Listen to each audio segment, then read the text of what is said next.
Yes, it's my desk. Technology today is advancing just as fast as you can think, and that very idea sponsored motivation for two PhD students at the University of Florida. BRI, brain-robot interaction. Controlling electronics through the use of a person's brain. That's the idea that Chris Crawford and Marvin Andujar have, and their first step toward that goal is controlling drones. These two didn't invent the drone, but they created the software that allows a person to tell it what to do based on how they think. A project born by thoughts and now controlled by thoughts. People have been controlling neuroprosthesis with their brains in the medical field for so many years. How about if we start controlling a drone with our brain and things like that to see how that would be good? And that's how we come up with the project. The pair believe since medical advancements can be made through mental processes, why not technological advances as well? And thus, the project was born. Now, due to FAA regulations, the drone can only fly indoors, so the fathers behind the idea chose a long hallway on UF's campus to test their product.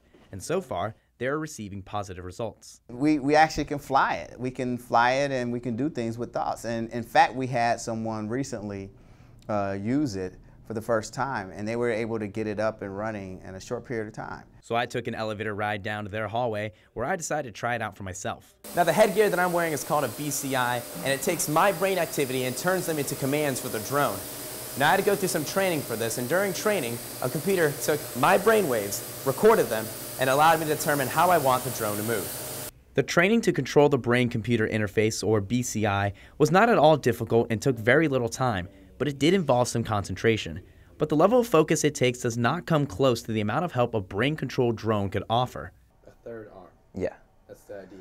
Yeah, to have a third arm. Pretty much the whole idea of brain-computer interface is to help you to have a third arm. This can be an extra arm for anyone, especially people with disabilities.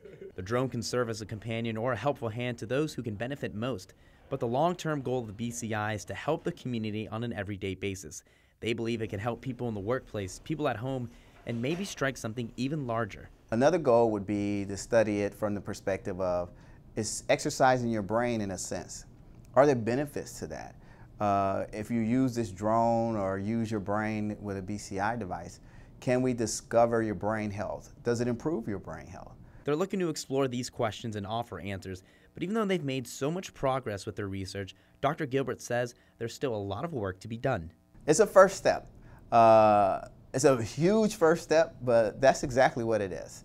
To use the drone is a first step to many other directions. And it is like a child project that we see growing up to be something really big in the future.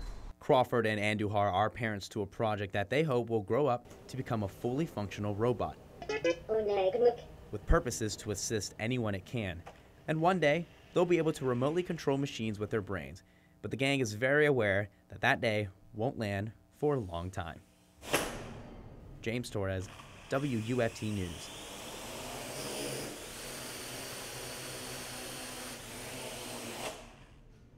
At first, I'm kind of look like it just crashed.